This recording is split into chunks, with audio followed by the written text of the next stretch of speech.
lecture is by Professor Pratap Mehta. May I request Dr. Bhanu, President of CEPT University, say a few words to introduce our speaker. Speaker for this evening, Professor Pratap Mehta.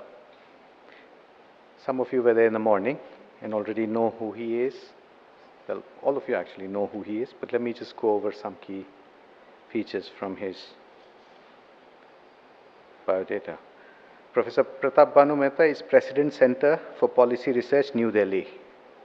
CPR, which is what the center is known as, is India's leading think tank. Professor Mehta has also taught at Harvard, Jawaharlal Nehru University, and the Law School at New York University. His areas of research include political theory, society and politics in India, governance, political economy, and international affairs. Professor Mehta has a BA in philosophy, politics, and economics from Oxford University and a PhD in politics from Princeton University. He is recipient of the Malcolm S. Adisesha Award for Distinguished Contribution to the Social Sciences in 2010. He is also the recipient of the prestigious Infosys Prize 2011. He is also recipient of the Amartya Sen Prize for contributions to social science. Professor Mehta has published extensively in several fields. He has published dozens of scholarly papers in important journals and edited volumes in areas of political theory, constitutional law, and political economy. His recent books include The Burden of Democracy, 3 co-edited volumes called India's Public Institutions, the Oxford Companion to Politics in India, and Shaping the World, India and Multilateralism. He is also a member of the collective that produced the influential Non-Alignment 2.0, a document that attempts to lay out a framework for India's foreign policy. His forthcoming works include the Oxford Companion to Constitutional Law in India, a book on public reason and democracy in India, and Rethinking Indian Intellectual History. Professor Mehta has also done extensive public policy work. He was member of the National Security Advisory Board, Government of India. He was member convener of the Prime Minister of India's National Knowledge Commission. He was member of the Supreme Court appointed Committee on Elections in Indian Universities. He was also a member and vice chair of the World Economic Forum's Global Governance Council. Professor Mehta is a prolific participant in public policy debates. He is editorial consultant to the Indian Express. His columns have also appeared in a number of national and international dailies, including the Financial Times, International Herald Tribune, etc. He was named as India's most influential public intellectual by several leading dailies.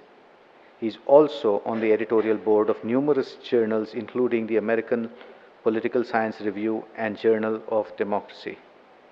Once again, Professor Mehta, I'm very happy to welcome you here, and we look forward to listening to you. Thank you very much.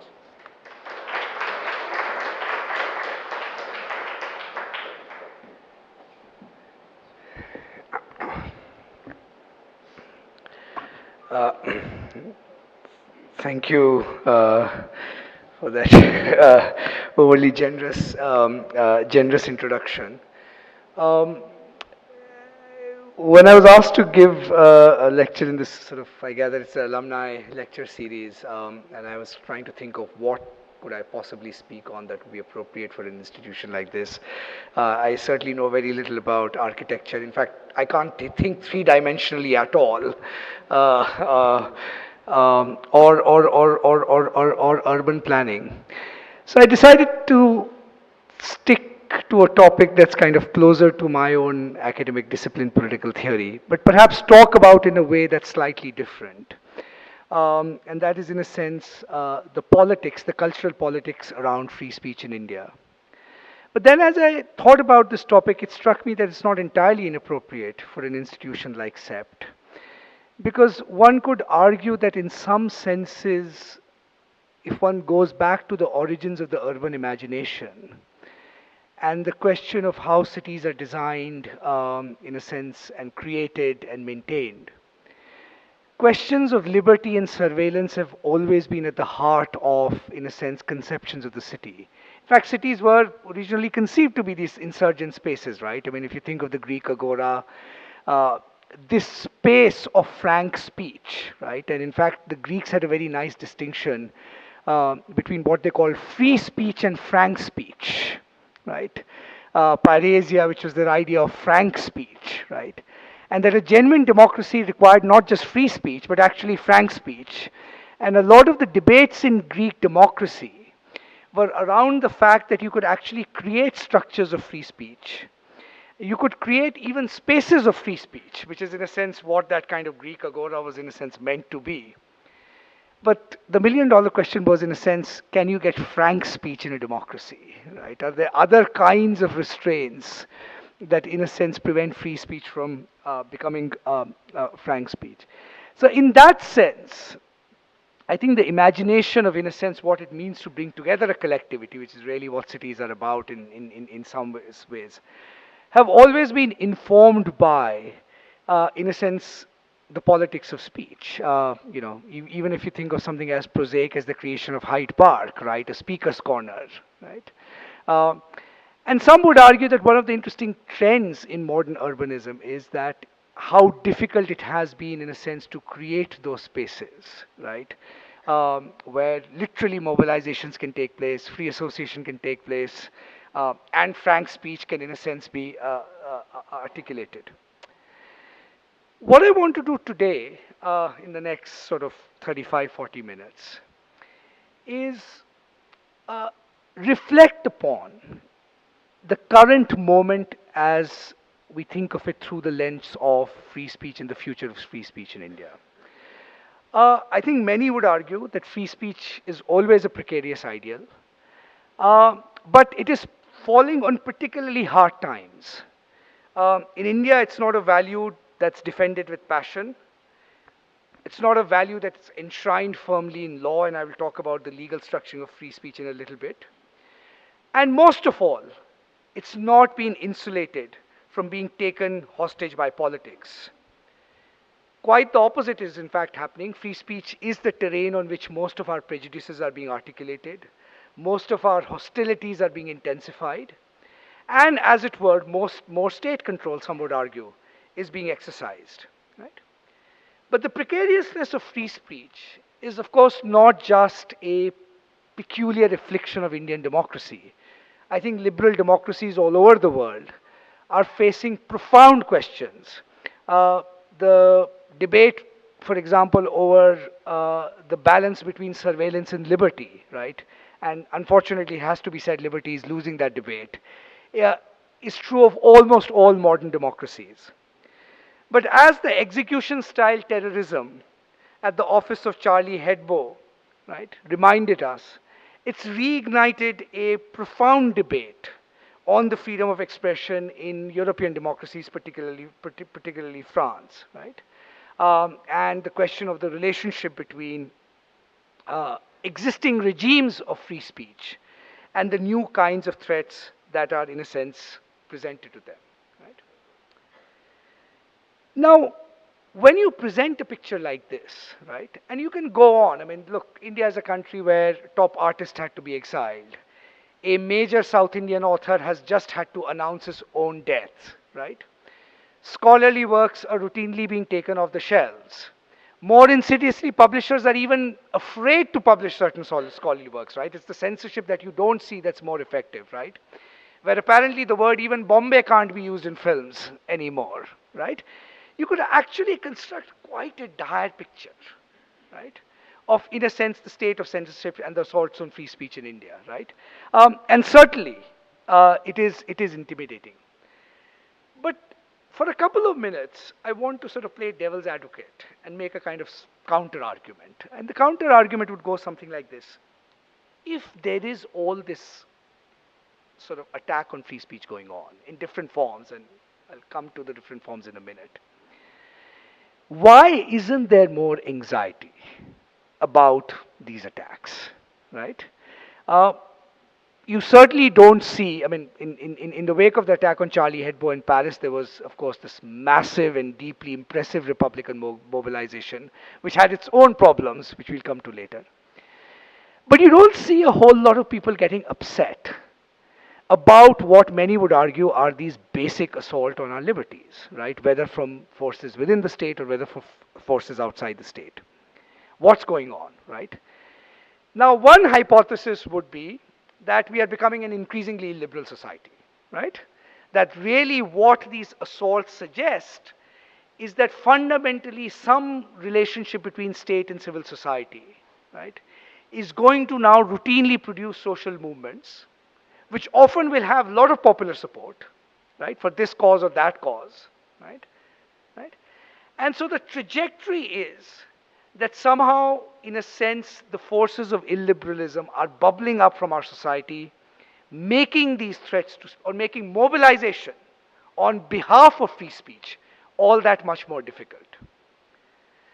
Now, contrary to what my anxieties about free speech would suggest, I actually don't quite buy this story of sort of this kind of deepening illiberalism, right?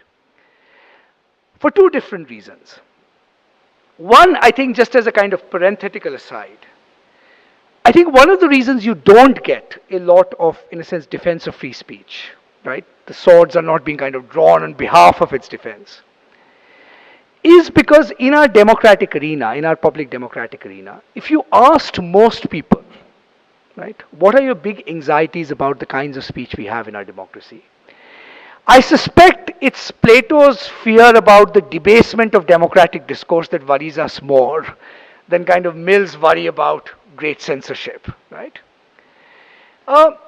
You know, when Mill published On Liberty, Macaulay wrote this very nice noting somewhere that Mill was crying sort of fire in Noah's flood. He says, why is he going on and on about censorship? Look around this society, every crackpot, and he was talking about Victorian society, right? Every crackpot is allowed to have their say, right? There's no shortage of speech that is offensive, right? You just have to look at social media. There's no shortage of speech, right, that is completely cantankerous, right? So, you know, this anxiety about censorship doesn't actually square with, right, what is the actual debasement of public discourse, right? Yes, there are isolated attacks here and there, but one should not conclude from that fact, the fact that toleration as a general rule is actually diminishing. And this is actually a paradoxical thought to think about, right? And I'll sort of return to this later, right? Right? Which is, in a democracy like ours, and kind of if you do straw polls, these anxieties about debasement of democratic discourse seem to dominate much more than the anxieties about censorship. So that's sort of just one kind of reason why perhaps you don't get this mobilization.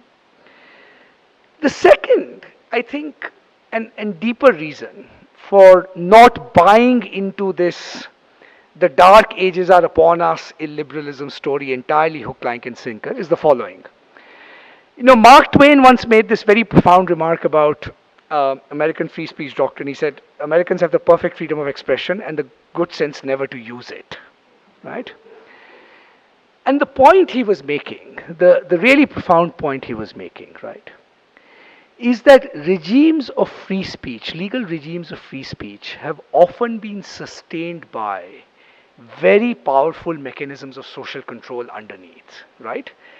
And those mechanisms of social control are of the kind that they don't really actually test the limits of free speech, right? So those limits are most safest or seem the safest, precisely because they're not being tested by processes that are, in a sense, working under the surface. I think part of what is happening in Indian society at this moment, right, in terms of, in a sense, a kind of social churning, which I think should lead us to pause about or give pause to the story on, unremitting illiberalism, is that there was a traditional system of social restraint, right, which always characterized the so-called Indian toleration, right? I have kind of views about that so-called Indian toleration, which is one of the characteristics of that toleration was that everybody had their place, right? So everybody has a place so long as you stay in your place, right? Okay? That was, in a sense, the metaphysics of that doctrine, and that is how it was, in a sense, inscribed in those social structures.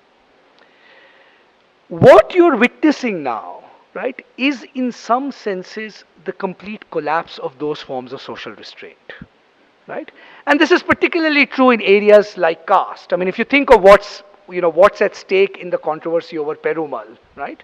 This Tamil author who just announced his own death, right? There's a complicated argument to be made about exactly who he's defaming and why. But the core of the issue is that more and more people are actually feeling empowered, right, to transgress what those traditional boundaries of social restraint are, right? There is, as I said, a lot more offensive speech. There is a lot more cantankerous speech, right? Which shows that those social boundaries, those social restraints are actually vanishing, placing far greater burden on therefore new forms of political mobilization and new forms of legal instruments to actually create suppression, right? So the point I'm trying to make is that I think it would be a mistake to see this moment as this rise of a kind of unremitting social illiberalism. In fact, what it is a loosening of all kinds of restraints, which is in some circles, right, provoking a certain kind of response for repression, right? It's this kind of classic dialectic between social liberation and political repression. And I think that does give us some cause for hope. I mean, I don't think this genie is going to be sort of contained. I mean, just to give a very sort of trivial example of this, I'm always amazed by the fact that if you look at the disputes over, this provision 66A of the Indian IT Act, which gives the state overweening powers to regulate the internet and so forth, right? Now, the social media and internet is full of a lot of offensive stuff, right? Many of you, I'm sure, have also kind of experienced it personally, right? But what's interesting is that the so-called bigots on social media are the biggest defenders, or rather the biggest critics of 66A, right? This idea that because we want to vent our offensive speech, right, we actually become critics of a draconian state. In fact, the biggest opposition to 66A has not come from liberals. The biggest opposition to 66A has not come from India Center, right? In fact, the India Center created it.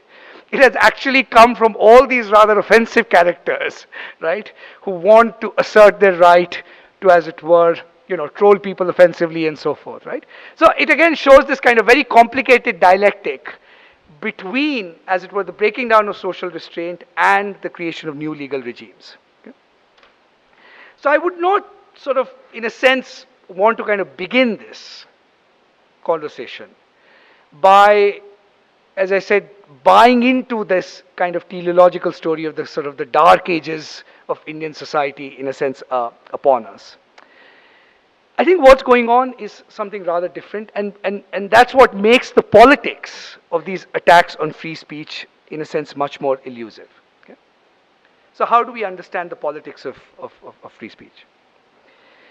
Now, one of the things you would have noticed, if you look at debates, whenever debates over free speech break out, whether it's in France after the Charlie Hebdo attack, or whether, Doniger is attacked, or a new book is withdrawn in India,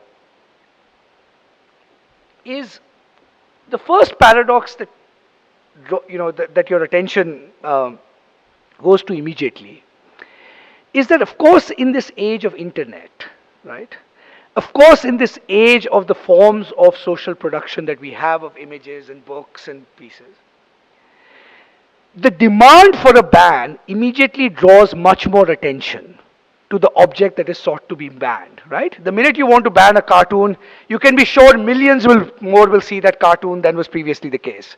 The minute you want to ban a book, you can be pretty sure far more people will read it, right? In illicit forms, or otherwise than would otherwise be the case. And I think this phenomenon is worth thinking about. This phenomenon is worth thinking about because part of what is going on, again, the paradoxical feature of modern censorship, is that the demand for censorship actually means to draw attention to the object. It's not quite a demand for, in a sense, eclipsing that object altogether. I don't know him personally, I don't know what his motives are. I'm not sure Mr. Dinanath Batra entirely wants to remove Wendy Doniger from sort of availability, right? His objective is something else, which I'll come to in a sense, right? But this particular paradox at our moment, at this moment, where the demand for censorship actually feeds into the zeitgeist of publicity, right? That actually characterizes our relation to speech at this moment, right? So what's going on, right? Why, I mean, why, in a sense, why would those who want to ban speech, and there are lots of distinctions to be made, which I'll come to in a second, but if you take that as a general phenomenon, right? Why do they seek attention, right, in this kind of way? Why has censorship, in a sense, become a medium for grabbing attention, rather than actually eclipsing production and works of art? If you look at almost all the attacks on free speech, whether it's exercised in the form of what Timothy Garton Ash calls the assassin's veto, right, in cases like France, right, Charlie Hebdo, or in India what's called the mob's veto, right, mobilizing around, you just name whatever your favorite, whether it's Hussain, whether it's Perumal, whether it's Dera Sacha Sauda, right, pick your favorite example. One of the things you find common in all cases, right, is that these forms of mobilization, as I said, are not about making the object that you want to ban invisible. They are actually really more attempts to, in a sense, trap defenders of free speech, right, into what I call 4 traps, right, and thereby, in a sense, expose their vulnerability and hypocrisy, right. What are these 4 traps? So think of what happens typically in the wake of anything that's banned, right? And for my purposes, the distinction between, let's say, getting rid of Hussain or attacking Charlie Hebdo, that distinction is not a very important one, right? But there's a standard narrative structure that follows, right? Any offensive novel, whether it's satanic verses or Rohinton mystery or whatever. The standard logic that follows that conversation is the following. An attack happens. How do we respond to that attack, right? The first line of response, some in society will actually advocate a Mark Twain kind of restraint. Look, we need to respect people's sentiments, right? It's a very powerful strain in our society, which I'll kind of talk about, right? Now, the minute you advocate restraint, of course, the attackers on free speech have won, right? That was exactly the point they were trying to induce, right? You can see this, for example, in the attack on, for example, the Danish cartoons. There was a kind of global politics to it, which is very complicated. But the fact that even a press like Yale University Press would not republish a scholarly analysis of those cartoons, right? In a book, right? Shows, in a sense, that there is actually a real power to these attacks, right? The idea is to basically send the message that what these groups regard as quote-unquote impunity against their community, right? That impunity is no longer possible, whether it comes in the form of caricaturing Muhammad or whether it comes in the form of caricaturing your caste or whatever, right? So the attackers on free speech win. If for Mark Twain reasons, you actually, and in fact, these attacks on free speech always put you in this dilemma, which is where you want to defend the principle of free speech, right? But it actually shrinks the space where you can actually, in a sense, criticize those who have transgressed these social limits. So, restraint, and this is what I call the attackers' heads we win, tails you lose strategy, right? So if you go for restraint, the attackers on free speech have won.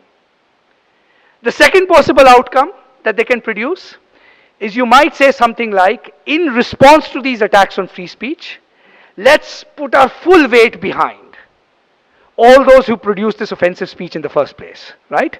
We republish their books, we read their books aloud, we republish their cartoons, right? We come out in big rallies. What's the political consequence of that strategy? The political consequence of that strategy is also exactly the one those who want to attack free speech want, namely the production of greater social polarization, right? Okay? So again, free speech has lost, right? The third possible response, particularly when the attacks are on, sort of religious icons, religious groups, is we want to find a discourse where we can isolate the attackers of free speech from particular community identifications, right? So think of the way this discourse goes. The attackers on Charlie Hebdo are not real Muslims, right? Okay? Or those who are in a sense calling for the ban of Wendy Doniker are not real Hindus, right? Perfectly legitimate response, and there is a political logic to it, right? We want to, in a sense, say that whatever this cultural tradition is, this religious tradition is, it's not represented by, or it's not the property, right, of this particular small group of people. Perfectly understandable response. But in a curious kind of way, this response is also exactly a victory for those who are attacking free speech. Because what it is doing is, in a strange way, it's resacralizing that religion or cultural tradition. What it is saying is, Islam can't possibly be responsible for these pathologies. Hinduism can't possibly be responsible, right, for such intolerance. Notice what's going on here, right? Implicitly by this distancing, you have actually accepted the one very thing, right, that those attackers on free speech want, which is an acknowledgement of the sacralization of their tradition. You're doing it in a different form, right? But you are, in a sense, resacralizing the very thing you are actually trying to attack, right? And the final thing these attacks achieve, which is really, in a sense, the intended story, is basically it traps the defenders of free speech in charges of hypocrisy, right? Every society has a particular history of free speech law, right? Even radical Republican France regulates free speech in lots of different forms, right? Holocaust deniers and so forth. And many of these restraints often make sense in light of the history of those countries, right? What attackers on free speech want is, in a sense, a renegotiation of the boundaries of those restraints, right? So we are almost always defenders of free speech are caught in this charge of hypocrisy, right? Oh, but what would you say to X? Don't give me this rubbish that, tolerating free speech is tolerating offensive speech. What's the meaning of free speech if you don't, in a sense, protect the offensive thought, right? What's the point of it? You will draw limits, and you have drawn limits. What we want to bring to your attention is that in light of changing historical circumstances, in light of changing cultural compositions of these societies, we want you to now renegotiate the boundaries of this protection, right? And the interesting thing about hypocrisy as a political weapon, it's a very effective weapon of psychological warfare, right? In fact, our democracy absolutely revels in this. It's really a very bad basis for thinking about public policy. So my response often is, again, let's just stipulate we are all hypocrites, and now let's get on with saying, what's the kind of constructive legal sort of solution to this, right? So one of the reasons, I think, despite the fact that, right, as I said, I don't buy this narrative of kind of irremediable social decline or greater social liberalism. One of the reasons to worry about this particular moment in the history of free speech is that the political discourse around it traps you in this suffocating kind of way, right? Somehow you feel that free speech doesn't have that kind of ground to stand on. Even the very methods that we use to defend it, right, end up seem to delegitimizing it a bit more. And that, I think, is something of a political challenge which we'll end to. Now, what I want to do in the remaining time is talk a little bit about, specifically about India, and then perhaps where do we go from here.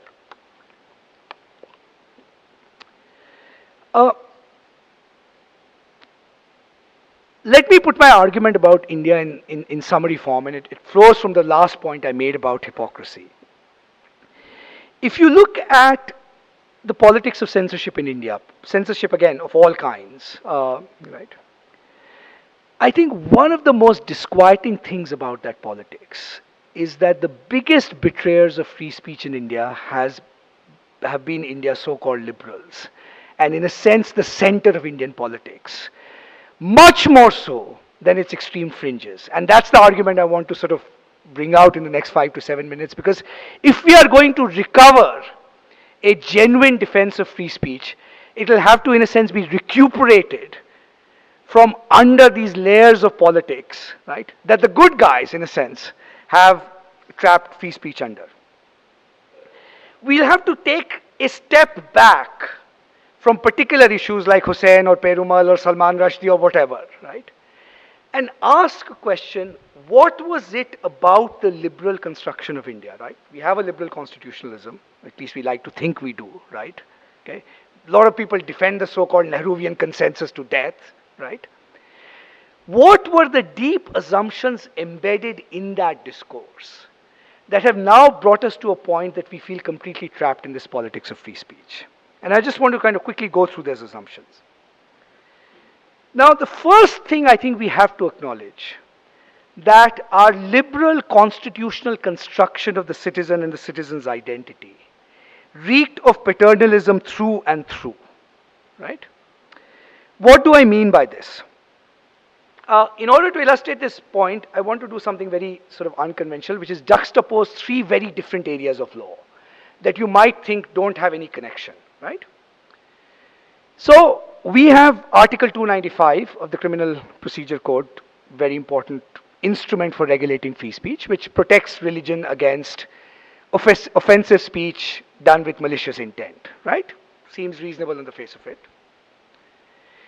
We have a law in the Representations of People's Act that prohibits religious appeals during times of election, right?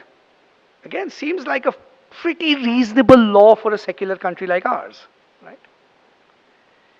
And we have laws regulating conversion, right, in different states, upheld by the Supreme Court, right?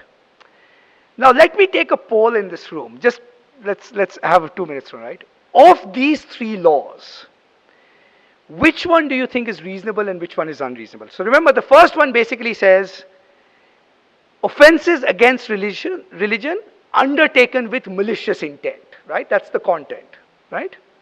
The second one says no religious appeals during elections. And the third one says conversion needs to be regulated. Not banned, but regulated in certain ways, right? So how many of you think the first one on its face is a reasonable law? Okay, good. How many of you think the second is a reasonable law? Okay.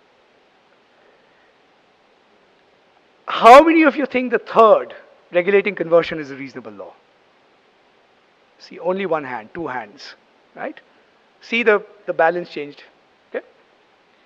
What's going on here, right? The surprising thing about all 3 laws, and this is the point I want to make, is that all 3 laws, on which you have different intuitions normatively, share the same underlying premise, right? And what is the shared underlying premise? The shared underlying premise is the following: that religion is almost a sublime object, right? It's a sublime object in the classic Burkean sense of sublime, which is it induces both fear and respect, right? That is what the characteristic of religious speech is. Okay? Because this is the kind of thing it is, things relating to religion have to be handled with special care, right? So, if my religion is offended and I know it's been done with malicious intent, it will do something to me that might cause me to engage in violence, that might warp my sense of agency. I will be possessed by that offensive. I cannot handle it on my own terms, right? That premise is the very same premise underlying all three laws, right? If somebody utters something that's offensive to my religion, right? Why is that a problem?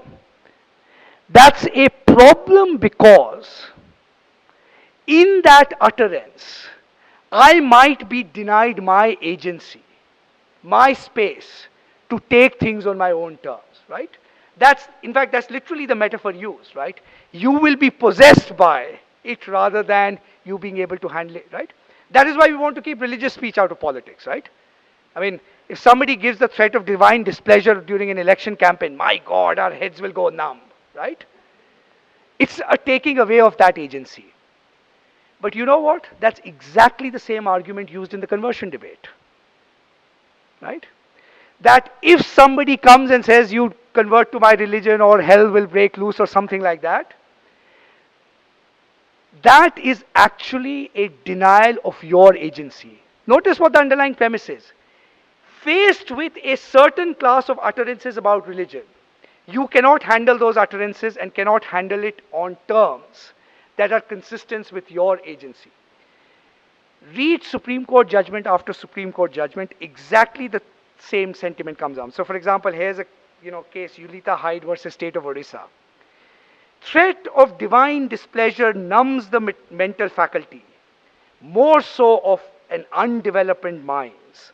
And the actions of such a person thereafter are not free and according to conscience, right? So notice three very different kinds of laws where our moral intuitions are actually quite conflicted. Underlying that is the construction of the modern Indian subject, right? As one who is not just religious, specifically religious, but what the state is saying, you can't actually handle religion, right?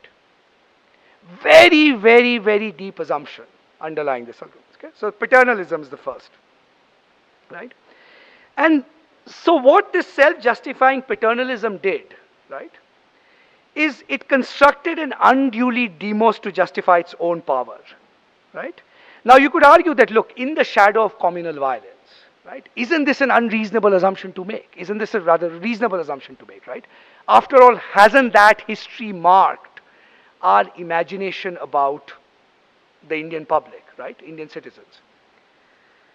I used to think that. Right? And I think there is some degree of historical truth to it, and we don't want to kind of engage in the condescension of hindsight, right? But I think at this historical juncture, and the way this argument has been deployed, it has become entirely not just self-justifying, but in a sense has had the following insidious political consequence. The insidious political consequence is that it allows the state to make a particular ideological maneuver that whenever violence happens as a result of speech, right, it is not the state's fault, nor is it the state's duty to protect those on whom this violence will be inflicted. Rather, this violence is an outcome of the natural condition of this demos, right?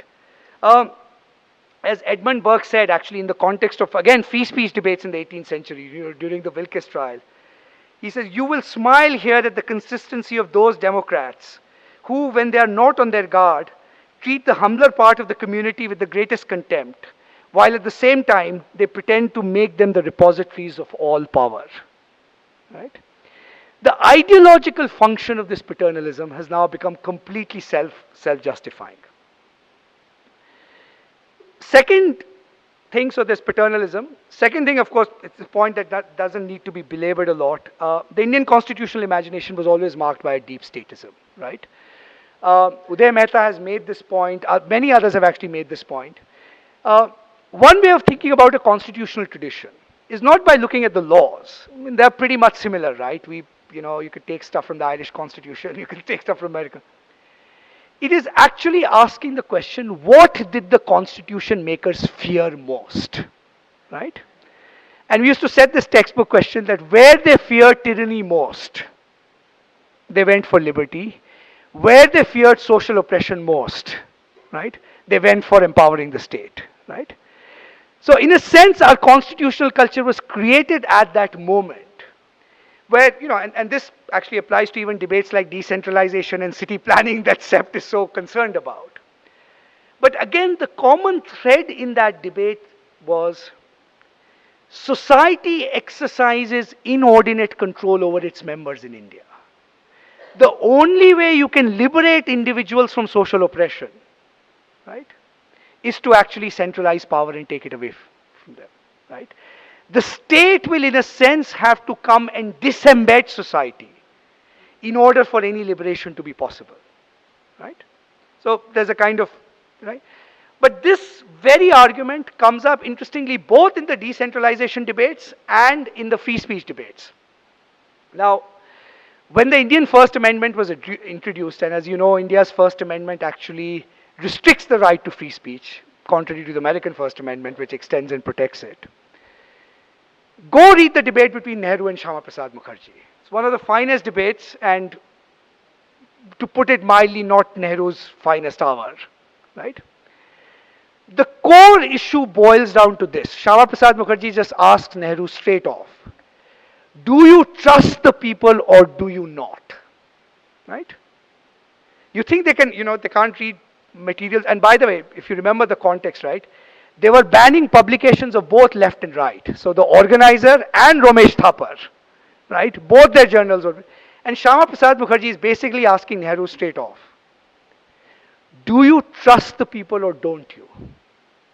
Nehru pretty much says no, right? That was the entire premise of that First Amendment debate. That was the entire premise of the decentralization debate, right? Okay. So in a sense, it's these deeper kind of juxtapositions and connections that I think we need to sort of unpack before you can make the case for free speech. The third, I think, in a sense, thing that happens, paternalism and statism, which are related to each other, is that this contest between statism and paternalism created one of the most tragic splits in Indian politics. And this split we still live with, and I don't think we pay enough attention to it. In effect, what the Congress party was willing to say was, we are willing to create an oppressive legal regime in order to further progressive social ends. Remember, whenever anybody talks about right-wing surge in India, there is not a single legal instrument this government has had to create, not a single one, that was not only created but also used by the Congress party, right? So Indian politics got this peculiar split where you had the progressives willing to use oppressive legal ends, right? On the other hand, those at that historical juncture arguing for more restrained legal regimes were tainted with the odor of communalism, right? And the two greatest examples of this are K.M. Munshi and Shyama Prasad Mukherjee. Only person in the Constituent Assembly to argue against the continuation of sedition laws was not Ambedkar, not Jawaharlal Nehru, not Vallabhbhai Patel, it was K.M. Munshi, right? Only person to argue against the First Amendment powerfully was Shyama Prasad Mukherjee.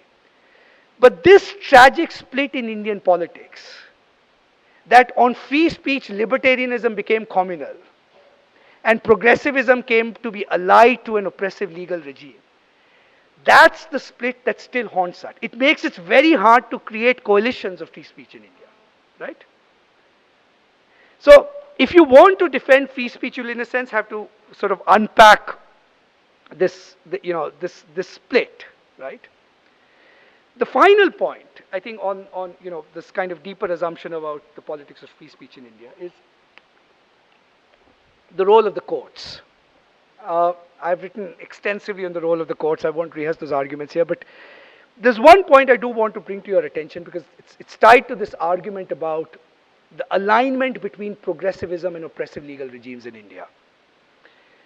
So I've read, I think now, pretty much every free speech case that's been litigated in India at different levels, Supreme Court to High Court. The Supreme Court has to put it mildly, not been an unequivocal defender of free speech ever, right? It's given the state too much leeway and so forth. But what I want to draw your attention to is that even in judgments where the court seems to be defending free speech, how tenuous the court's justification is. And so I want to just give two examples. One is the famous judgment on M.F. Hussain, right? A wonderful judgment at one level, Justice Sanjeev Kaul basically striking a big blow on behalf of free speech and saying, look, how can the state tolerate this? But if you actually read the judgment, it's actually a very odd judgment. It's odd in two respects, and I just want to read out a quotation from the judgment to sort of make the point. So Justice Kaul wrote, he says, and why are all these people mobilizing against Hussein's paintings, particularly the Saraswati in the nude? He says, we have been called the land of the Kama Sutra. Then why it is that in this land of the Kama Sutra we shy away from its very name? Sex was embraced as an integral part of a full and complete life. It is most unfortunate that India's new Puritanism is being carried out in the name of cultural purity, and a host of ignorant people are vandalizing art and pushing us towards a pre-Renaissance area. It's an argument we often hear. What I find really odd about this argument is the following. From the point of view of the matter at hand, it completely misses the point. And it misses the point in the following sense. It assumes that those who are actually litigating against Hussain are actually motivated by Puritanism. In fact, it's quite compatible. I mean, for all you know, those guys might be actually be even interested in pornography. Their argument is a limited one. Their argument is, we don't want Saraswati painted in the nude, which is not the same thing as Puritanism. I mean, there's a distinction between the two positions, right?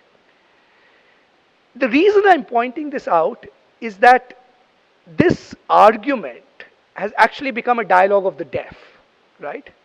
Where even defenders of free speech resort to a kind of cultural essentialism and pit it against an alternative cultural essentialism. You think our culture is repression, which is not what they are saying. I tell you our culture is Kama Sutra. That is the ground on which we need to, in a sense, defend this space. And in our cultural politics, that's why this dialogue that drives. In fact, frankly, I think most of the people who are calling for bans are actually hardly puritanical. I mean, that's just not the sociology of what's going on, right? The sociology is a specific political mobilization.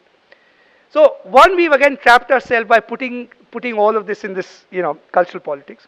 But the second and most important point Justice Kaul made, and this something I want to kind of draw your attention to. His basic argument seemed to rest on the fact that Hussain is a great painter, right? Undoubtedly, I have absolutely no doubts about that, right? But somehow implicit in that judgment was the judgment that the court was in a position to make a distinction between genuine art, right? And something we might call offensive and scurrilously, maliciously motivated representations, right? Now, this assumption itself is a very problematic assumption. And if you want to see how problematic it is, there's one case which I really hope some of you will go and read. Nobody reads this case, the most interesting case in the history of free speech in India. This was the banning of Dharamkaran, right? A Kannada novel. 1 minute of history. Sorry, I'm going on too long, but can't resist this one because it is a really interesting case.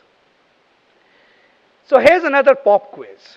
If I were to ask you, who is the historical or religious figure who is the hardest to write about in India without running the risk of having pre-censorship or having your book banned or something?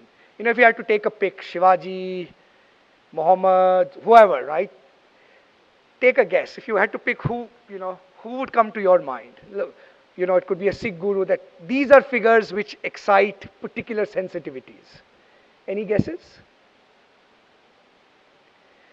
What I found surprisingly that the largest number of book bans are actually associated with the figure of Basavana, the founder saint of the Lingayat community in Karnataka.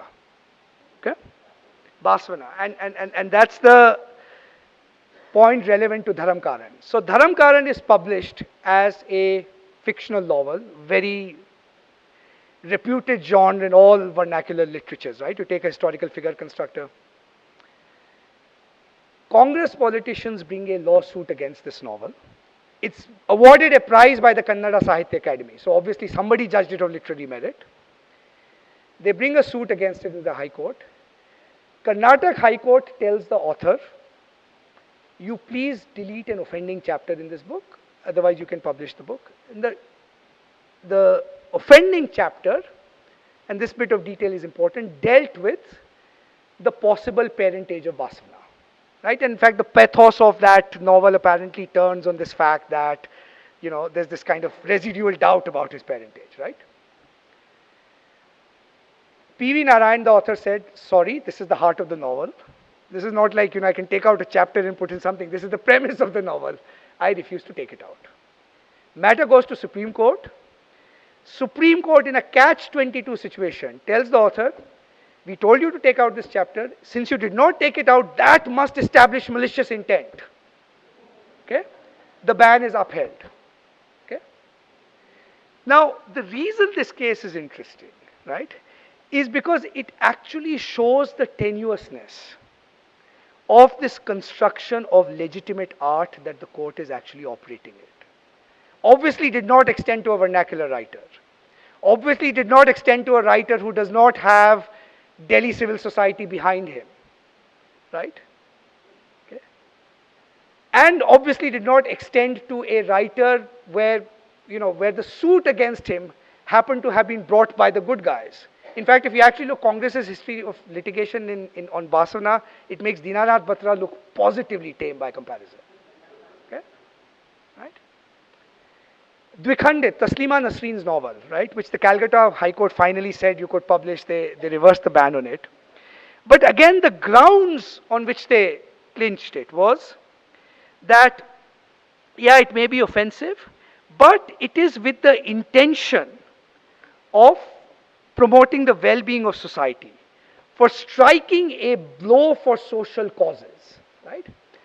So this basic idea, right, that the court is in a position to make this distinction, right?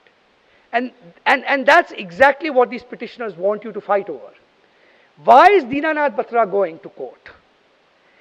He's not interested in having Donegal banned. He knows everybody is branded, right? He's going to court because he wants to make a point that as a society, you privileged elites have always been making these boundaries for us, right? I want to now challenge those boundaries, right?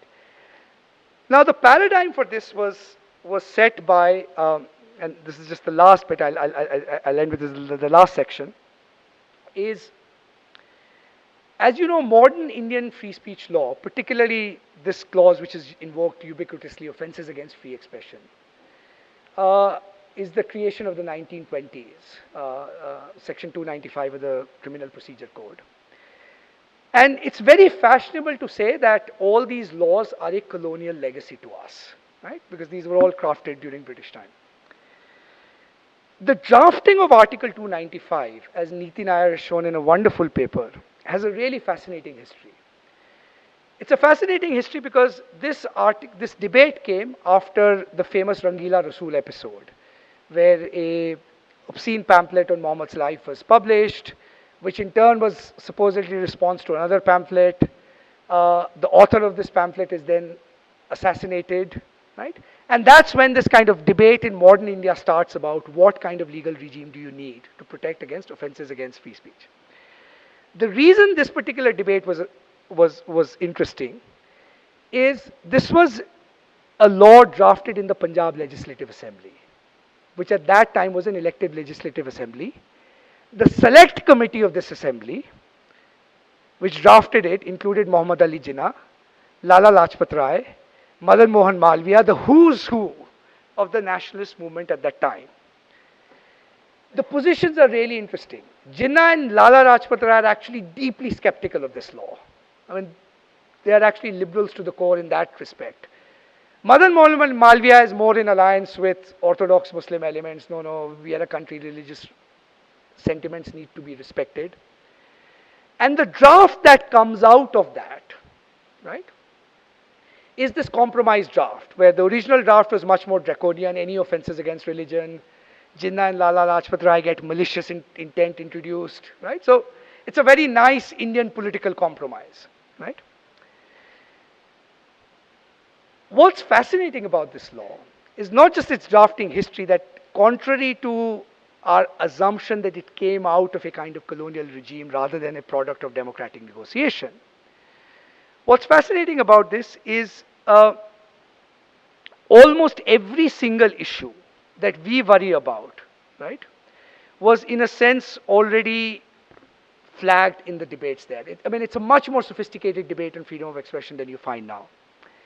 And I just want to read a small passage out from what Jinnah said about this law, which explains everything that happened subsequently. Jinnah says, reluctantly, I thoroughly endorse the principle that this measure should aim at those undesirable persons who indulge in wanton vilification or attack upon the religion of any particular class, and then the key part, particularly upon the founders and the prophets of that religion, right?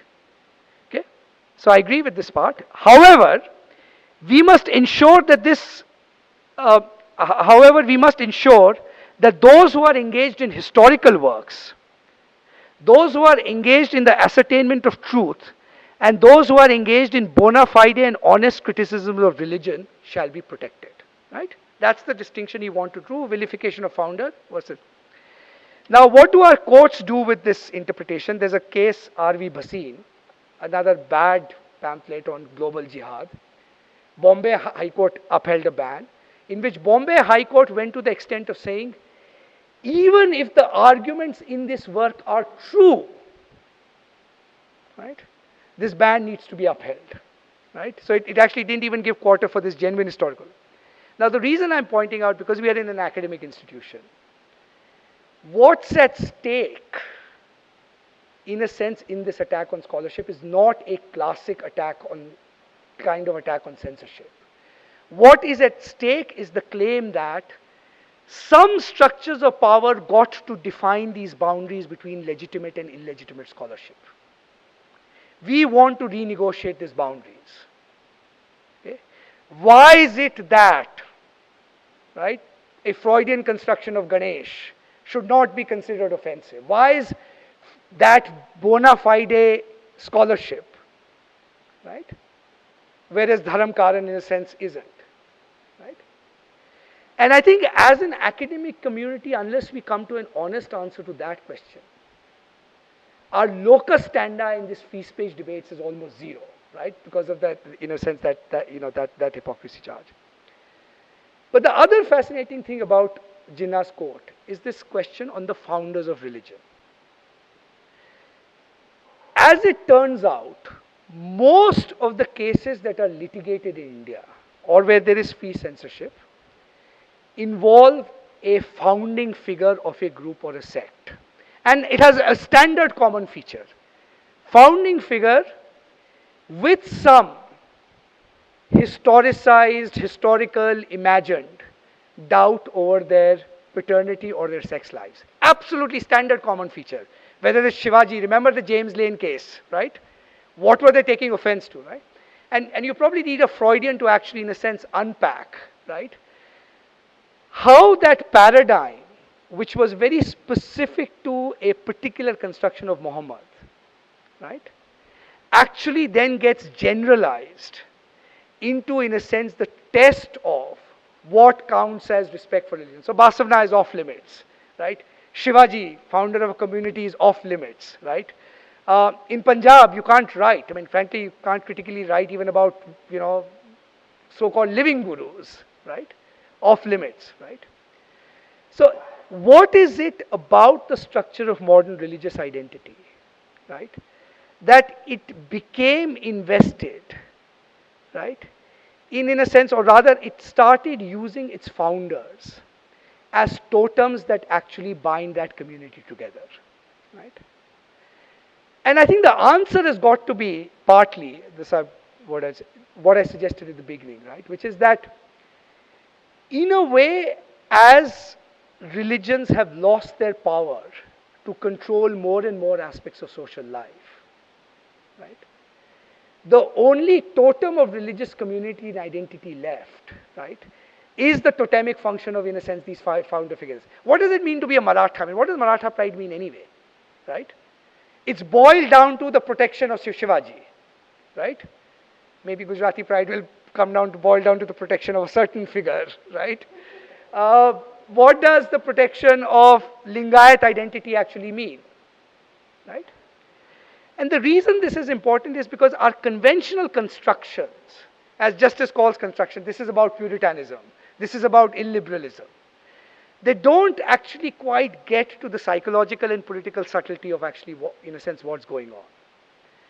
So we need to, in a sense, we'll have to kind of sort of unpeel these layers of cultural and political arguments that have surrounded free speech to, in a sense, rescue a naive conception.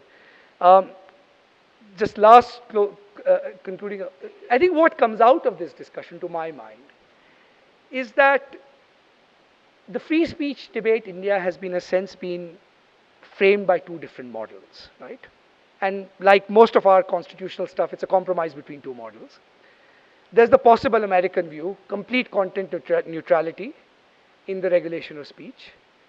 Or what we say is our distinctive view, right? Which is, we have a culture of respect, therefore we enshrine in law the civic norms that we think define our identities, namely mutual respect between religions. I think the big challenge for a society like ours is that the respect model of protecting free speech is pretty much unworkable in the 21st century. Right? It's pretty much unworkable in the 21st century because, right, one is just a kind of, this is Manuel Castells, Bimal will sort of recognize this stuff. One is simply because, right, the idea of mutual respect in historical circumstances was always articulated through concrete social relationships, right? Everyone has their place, but everyone's also in their place. You know what boundaries not to transgress. You know the context in which those utterances can be understood.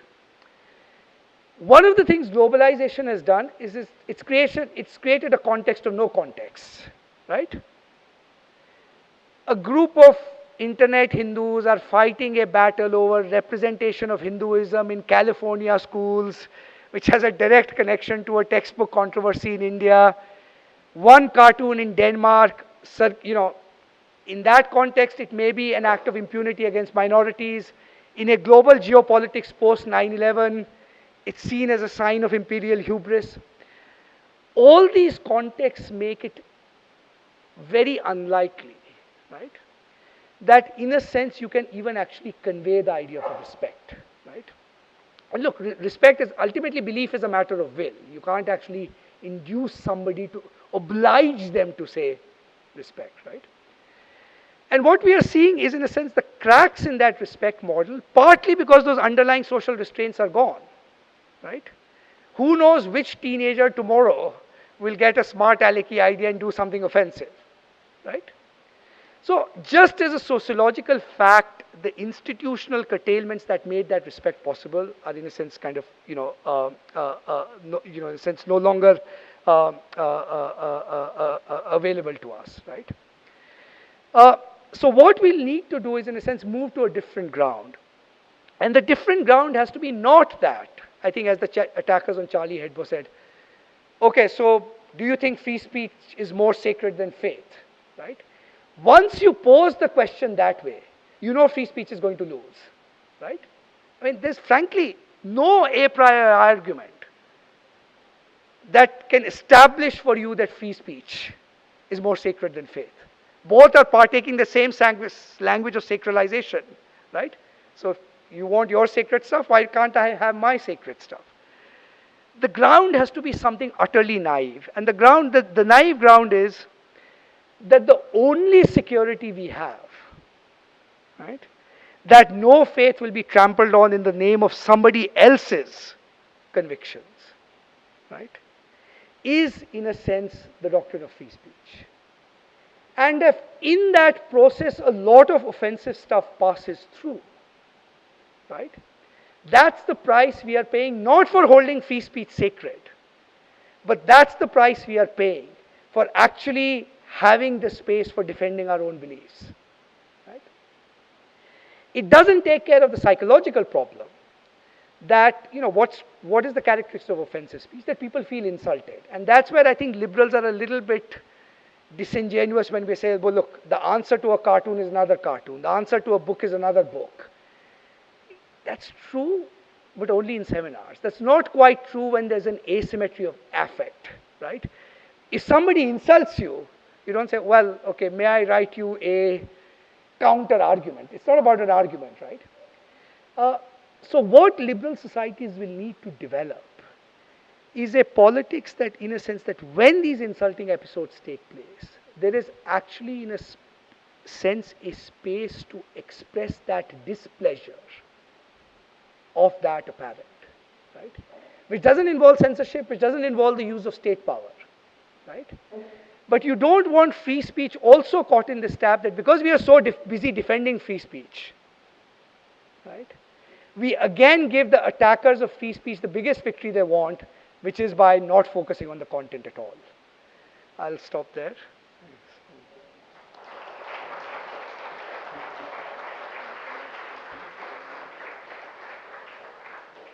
Yeah, sure, yeah, absolutely. Questions, please.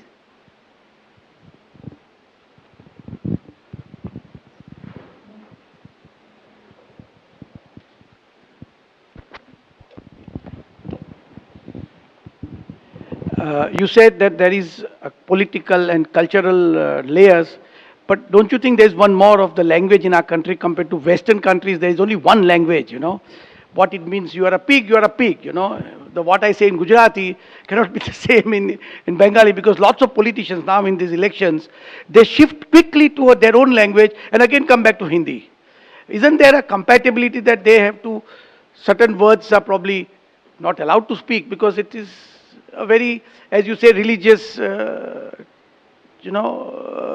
confrontations here. I'm not sure it raises a question of censorship. It is a problem in communication sometimes, and I must confess, one of the kind of side effects of Mr. Modi's rise to prominence is you actually have to pay attention to Hindi a lot more. And I'm just absolutely aghast at the fact that most English press does not seem to understand Hindi at all. It's just striking their incapacity to, in a sense, translate sensitively and in context. So there is that kind of stuff going on, in a sense, all the time. But I'm not sure that necessarily raises, right, the problem of censorship. It raises it only in the context, right, where you have a prior discourse that the way in which you think your particular identity can be protected or elicits respect, right, that requires some acknowledgement of restraint on somebody else's part, and that restraint needs to take a legal form, right? In those circumstances, right, and particularly, I don't understand the nuances of Tamil, but I've been trying to read all the literature on the Perumal case, for example. There is a little bit of that issue going on there as well, in terms of sort of kind of translation and mistranslation, right? So that possibility exists, but frankly, this diversity is the reason why you need these protections in the first place. I'm tempted to extend your arguments about liberal foundation of free speech to the idea of public space and publicness of public space. I think often we find, because we are maybe architects and planners, we are often obsessed with space, and what we find is the same kind of understanding or resonance of trying to defend free speech is not extended when it comes to the idea of publicness of public space. How would you look at it, and what do you think would be the reasons of this sort of disconnect? No, this is actually a really important issue. It's kind of more towards the end of freedom of expression and association rather than speech per se. But, okay, to be provocative, let me just put out a capsule proposition. I mean, not to be taken literally, but there is an argument out there that says that one of the things cities and states have done over the last 30, 40 years is use notions of space and used specific legal regimes to make assembly very difficult in cities. Right? Okay. In Istanbul, you got that agitation last year, which was in a sense about kind of, reclaiming this little park, right? Because that was the site of protest in some ways, right? But you can actually think of this phenomenon on a wide scale, right? I mean, a city like Delhi, frankly, you have to go through far too many legal hoops to actually, to protest, right? I mean, there's Ramlila Maidan, there's Jantar Mantar. A lot of it is understandable. It's out of, in a sense, the need for coordination and so forth, right? But if you ask the question, are our cities configured in spaces, right, where some form of conflictual, by conflictual I don't mean violent, but by conflictual I mean simply, so there's one kind of protest, right, the kind you saw in France, right, which is in a sense a kind of national solidarity mission, right, a kind of, right. But most forms of protest are usually much more parochial or sectarian, right? My class didn't get it, my land acquisition didn't happen, right? Do our spatial forms make those kinds of protests incredibly difficult? Right? And the spatial forms, of course, go with legal regimes, right? Of permissions, of, right, who can come into the city, who can't come into the city, right? All of that. There are a bunch of people who are arguing that that is indeed the case, right? Even in the US post-Occupy Wall Street, right? If you looked at, let's say, repertoires of political mobilization in the 1920s, and in the in this century, right? Not just the fact that we communicate differently and, there's all this other stuff, but there seems to be there's something elusive about the ways in which these cities are governed that actually make those kinds of protests much rarer, much harder to organize, right? And much harder to, in a sense, create visibility around, right? I think one prediction, maybe in 5 years, even Taksim Square in Egypt will have a very different configuration, right? I mean, these were supposed to be the monumental squares that showcased these regimes, right? And they had the paradoxical effects of giving those focal points, right? Tiananmen, right? Taksim. So there is something there, but I'm not kind of competent enough to, figure out exactly what's going on. But I think it is an important argument. I want to take this a little further in terms of this spatial form. Speech and space are always connected. A speech can only happen in a public realm, and therefore forum in a traditional way is always a sort of concurrent form of that. However, physicality of space is going away.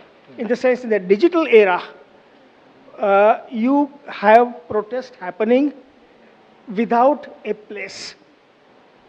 Like, for example, the AIB roast that happened in the digital space. More and more of this is going to happen. How do you connect the idea of city, which has to do with the spatial form, and this kind of occurrence of new kind of spatial form, which has no physicality to it? And in that case, what is the future of speech? Free speech or frank speech? Well, I mean, I think it's a very tough and deep question. I think there are two different things I'm hearing in your question. One, I think, again, to those of us who are not architects, not in this, not planners, but if you look at, in a sense, the history of democratic forms, the question of speech was often always also intimately tied to a question of boundaries, right? there is a specific addressee to your speech. There's a specific democratic public you are addressing, right? I speak as citizen of India, I speak as citizen of France, I speak, right? And again, in that kind of classical canonical conception, Rome, Greece, that was also kind of embodied in that representational form. That was true of parliament in some ways as well, right? I think the one big challenge now is, and that's this acontextuality, right, of speech, is that standard assumption that we used to make, right, that, look, in understanding a speech act, what you need to understand is the context of its utterance, what you need to understand is the underlying protocols that give the speech the meaning that it does. These have to be shared between the hearer and the listener, right? Those assumptions are just very hard to sustain, right? My cartoon is, in this context, a legitimate protest. Read 1,000 miles away, this is actually my malicious intent, right? Right? So one of the difficulties we're in a sense having in the, so, even in the construction of that is that the deciphering of meaning in that deeper sense of the term meaning, right, which is the meaning that actually produces the norms that we share, that is actually becoming much more difficult, right, in this context. So I think the question is actually just deeper than, look, media is decentered, globalized, our spatial forms are rooted, located, how do you square this disconnect? Because at one level, that disconnect can probably be exaggerated, because what you've seen in political movements, right, is that at some point that connection needs to be made. These things can be tools for mobilizing, and obviously give you handy technologies for mobilizing, even during the Delhi protests, right? I mean, the use of social media and actually getting people to a place, right? But it couldn't do away with the fact that the protest requires a spectacle still, right? If it had been just social media, it would be nice, Twitter trending, we would have all kind of, been very happy we've done our citizenship duty. It was the fact that there was an actual protest that actually makes a difference in the end. So I'm not entirely convinced that that disjuncture is as deep. I think it's more worrying at this deeper level, because what it does make, I mean, you could argue it's both worrying and liberating. It's liberating in the sense that it makes it hard to control. Although the Chinese are showing you can do interesting things with controlling that stuff. But it also makes it worrying in the sense that it's harder to, in a sense, anticipate, right, what the political logic is, because these are not, in a sense, bounded by that conventional dyadic model of a democratic conversation, right? Now it's like, let me throw a lot of stuff, I don't know who will pick up what where, right? And I think that's going to raise interesting challenges for, will formation in democracies and public opinion in democracies, right? I mean, it goes to this question of construction of public opinion, right? I mean, I forget which British viceroy it was, maybe it was Linlithgow who said, how do I know what public opinion is? When people show up on the streets, right? That was literally the case, right? We now actually do have a problem. We actually don't know what public opinion is. We know what certain constructions of public opinion are, right? At one level, it can be something as facetious as the nation demands to know, or it can be a slightly more sophisticated survey construction. But the challenge with public opinion in almost all of these media forms that you're talking about is that they're reflexively self-fulfilling. If I think people think that is public opinion, that actually becomes public opinion, right? The point about protest, physicality of protest, in a sense, its location in time and space, that's the problem it kind of cut through. We still argued about how representative is this crowd of the society at large and so forth. But the fact that they were there, right, maybe picking up a stone or something, right? So in that sense, that spatial association form was very much central to this repertoire of representing public opinion. And now that's just become all that more elusive and harder. Yeah.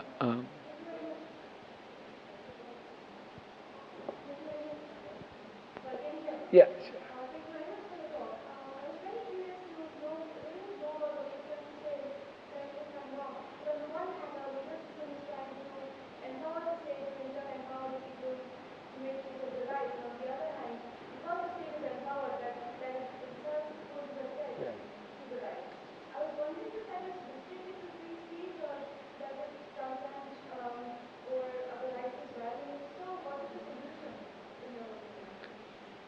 So there's a general problem around that, as you rightly hinted, but but in relation to free speech, um, this is the issue, right? Which is, and thank you for giving this opportunity to hopefully make myself slightly more clearer on this point, right?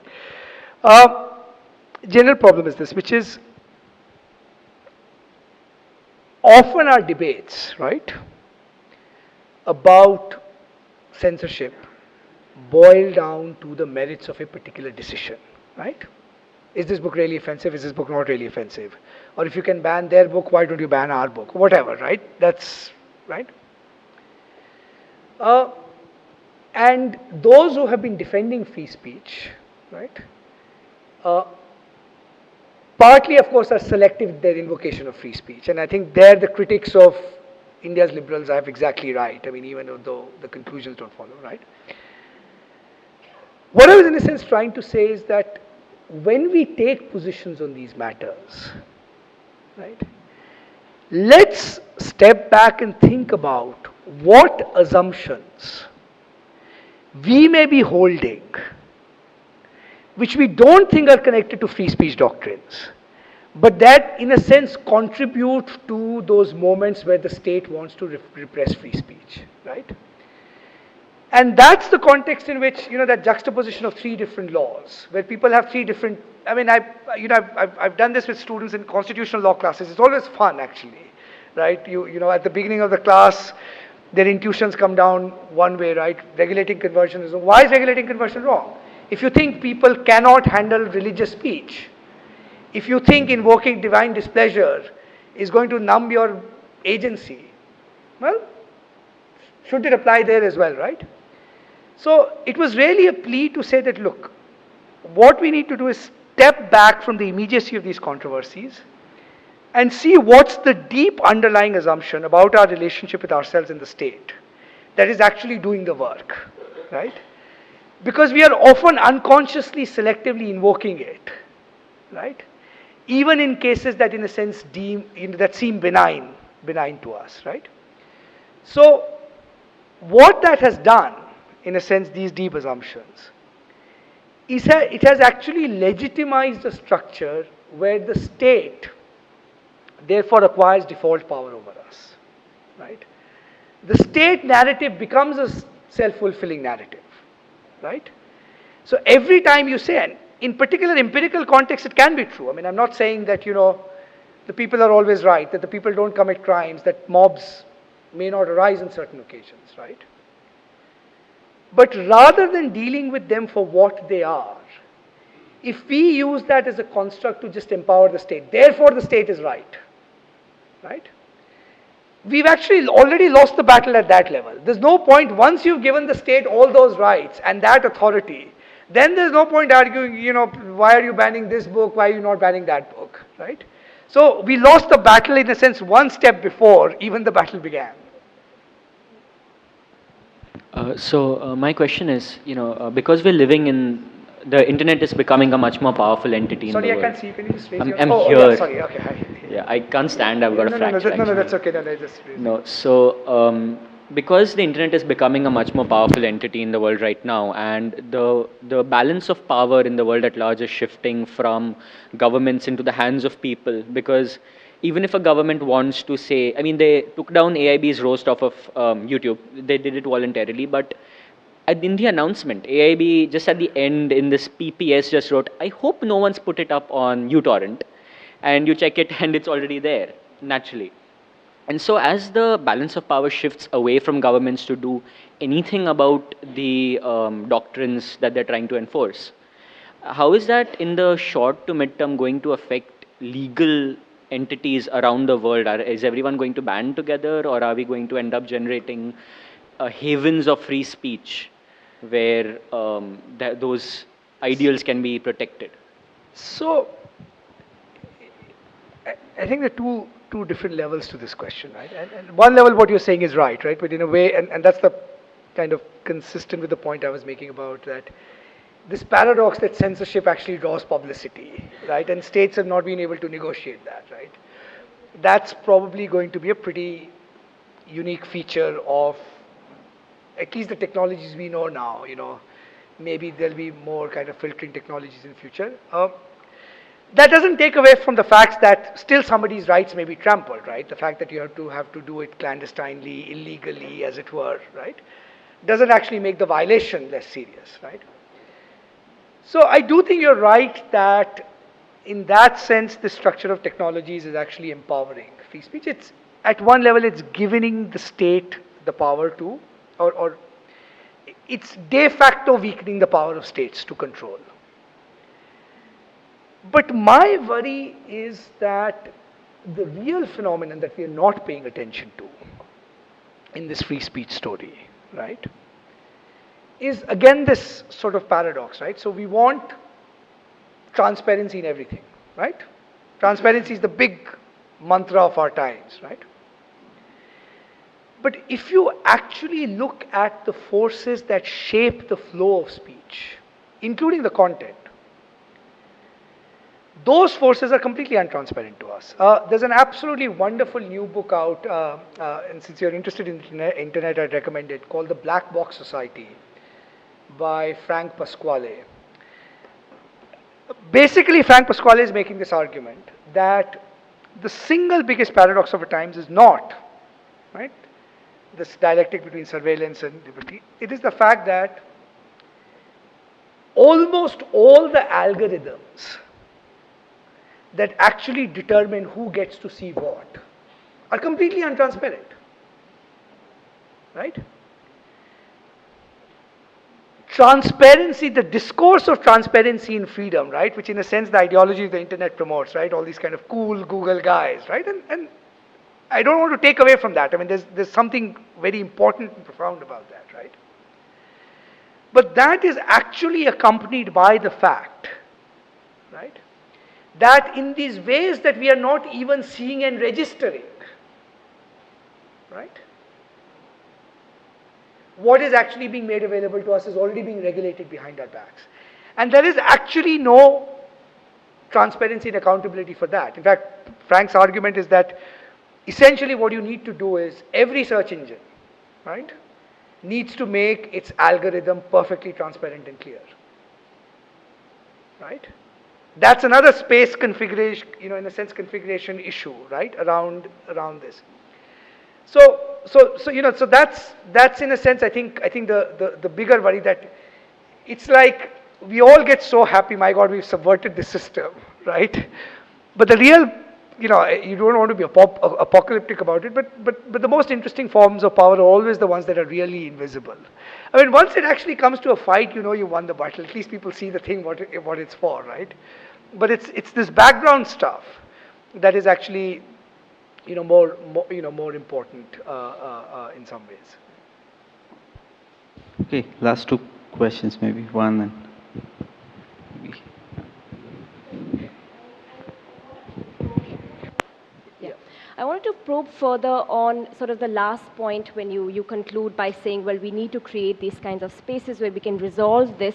And clearly, it sort of points to what is the vision for civil society in this, right? And whether we are being a little bit too sanguine here in our reliance on this kind of, what I'm thinking this kind of space has to be at least partly a civic space, right?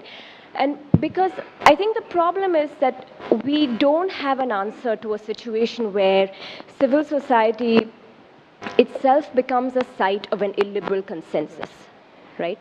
And I think, what do we do when that is the reality? And I think that is the reality in a lot of places in this country. It's a very, very big and powerful question. I'm actually, and that you could probably guess from what I said, I'm a little sort of less pessimistic about civil society. On that side, I mean, civil society has a lot to answer for, but I don't see it hurtling down this illiberal consensus story. I mean, I think it's, and in a way, prematurely concluding that also then closes off interesting political opportunities. So here's my naive proposition in this, and because of lack of time, I'll just put it blunt, which is, I guess I'm a liberal, or my moral psychology is liberal to this extent that usually if there is the production of an illiberal consensus of that kind, right, there are probably very deep pathologies that lie behind it, right?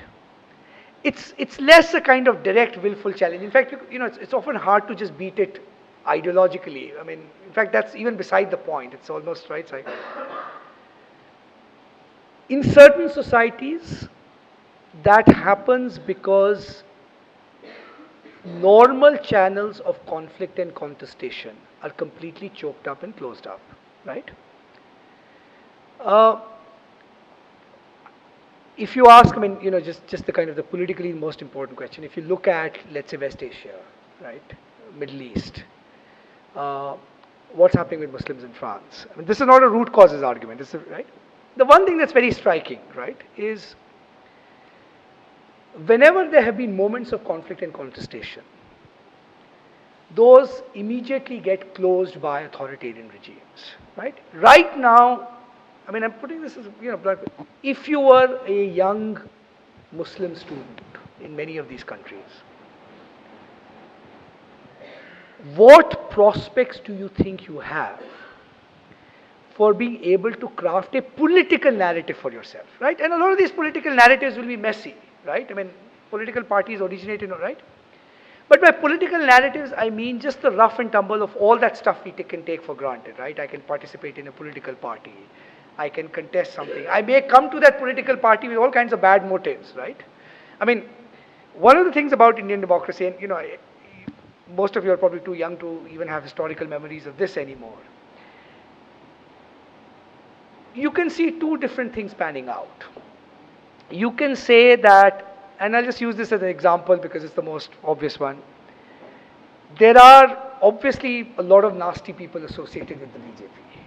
Even the BJP will not deny it. Okay? What kind of a trajectory are they on, right? One possibility is what may happen to them is what happened to the last generation of nasty people, right? The Vinay Katiyars, the Murli Manor Joshis, the Advanis, 20 years of rough and tumble of politics, they became sort of acceptable. They became politicians, right? Right?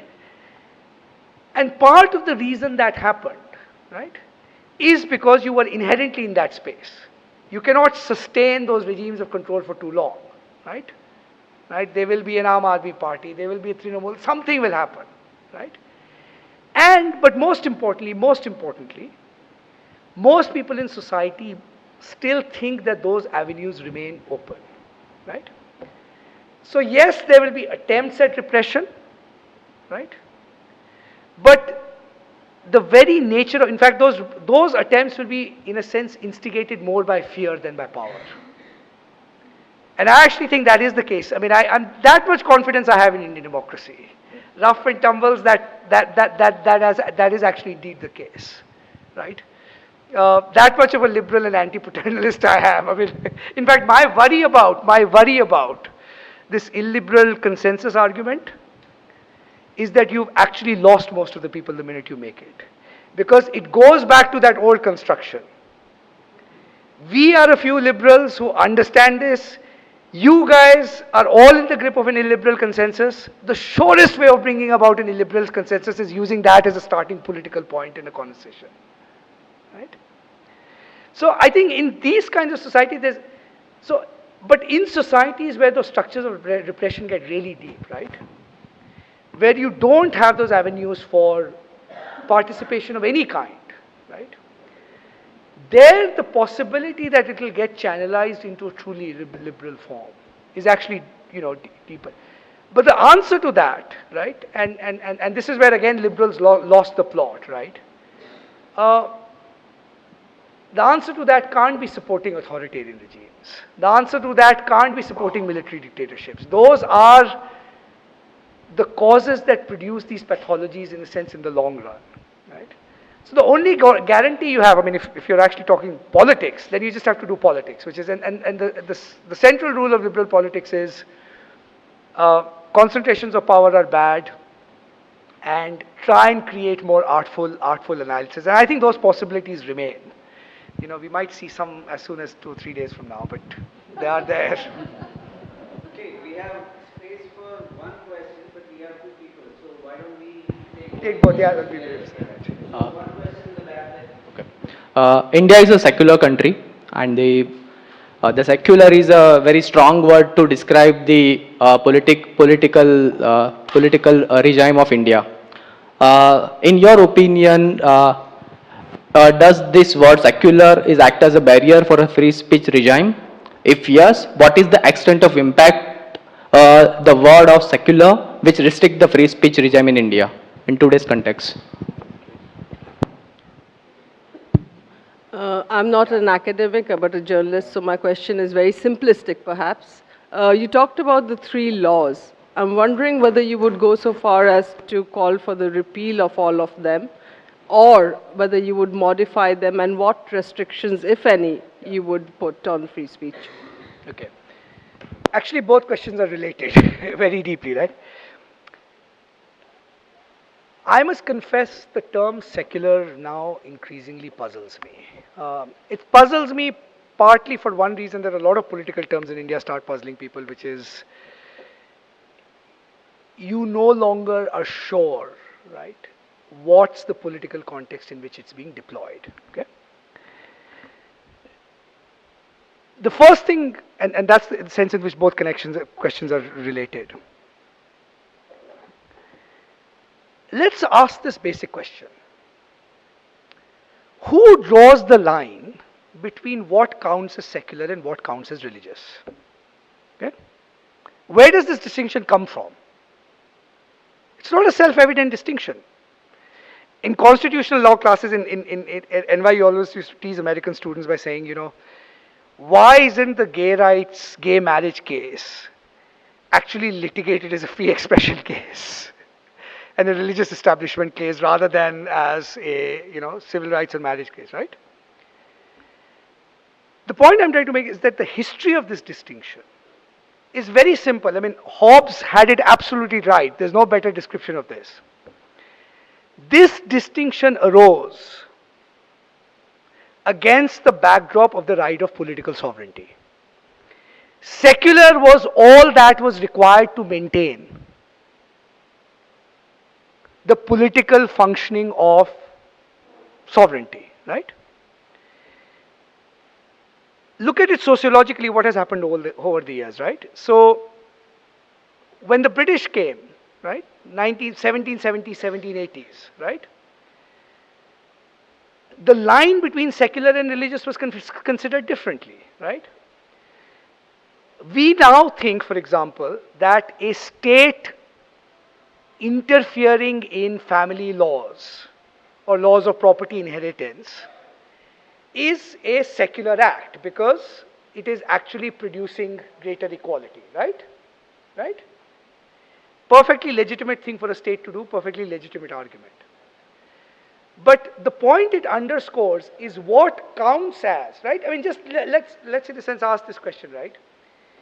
If tomorrow there is a debate in India on, let us say, greater equality in inheritance laws, most of us would now, at this point, say, this has nothing to do with secularism or religion. This is a debate about justice, right? Right? The minute, however, right, there is a debate, let's say, about a work of scholarship, right, offending religious sensitivity, we say, no, this is about religion. Who has made this distinction?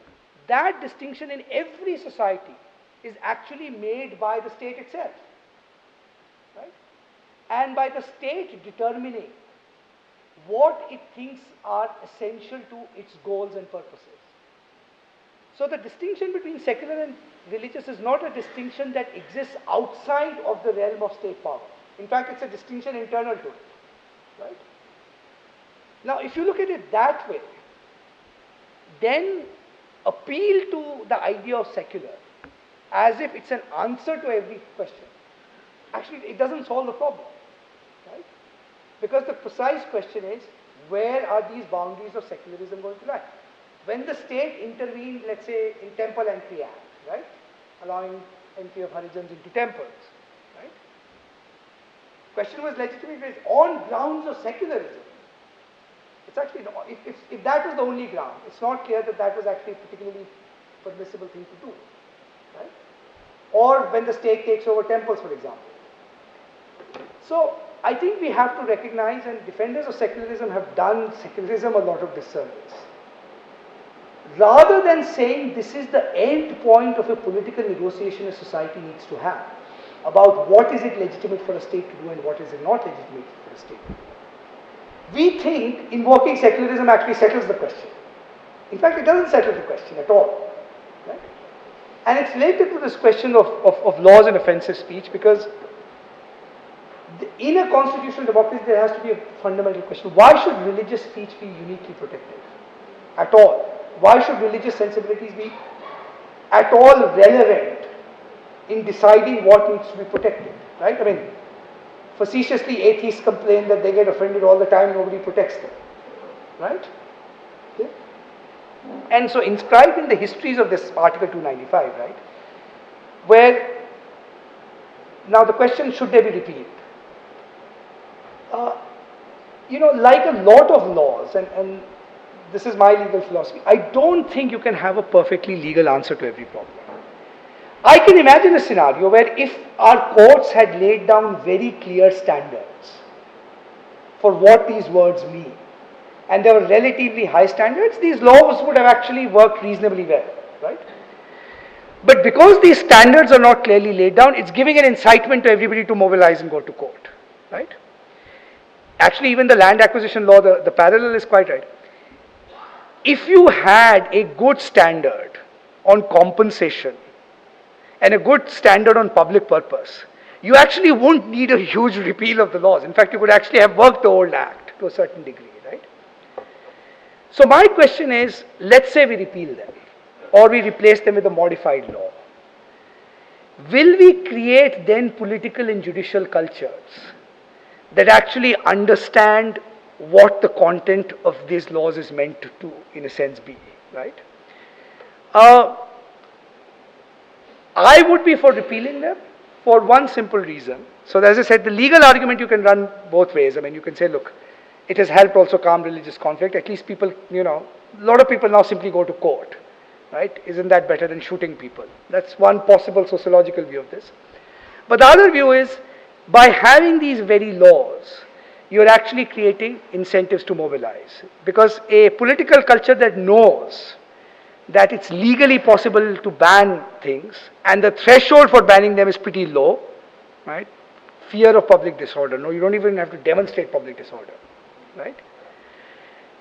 I think to that extent, the existence of these laws in this form has had a pretty corrosive effect on the kinds of mobilization that are now available to us. And as I said, it also puts us in this position of having to make distinctions which we shouldn't be in a position to, you know, having to make. So for those reasons, they need to at least be sharpened. The conversion thing I would throw out. I'm very honest without it. There's just no possible rationale for it, including the inducement clause, right? The other two, you perhaps need a clearer judicial conversation on sharper and clearer standards for what these mean.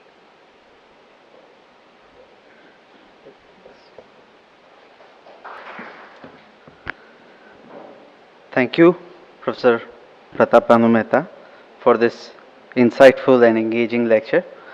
On behalf of FAAA and CEPT, we would like to present you with a token of thanks. May I request Rima from FAAA to do the honors? Yes, please. Thank you. Thank you. I would like to thank our alumnus, Sri Achal Bakeri and his company Symphony Limited, through whose contribution this lecture series is made possible. Thank you all for attending, and we look forward to see you at future FAAA events, whose details you can see on our website www.fAAA.org.in. Thank you and good night.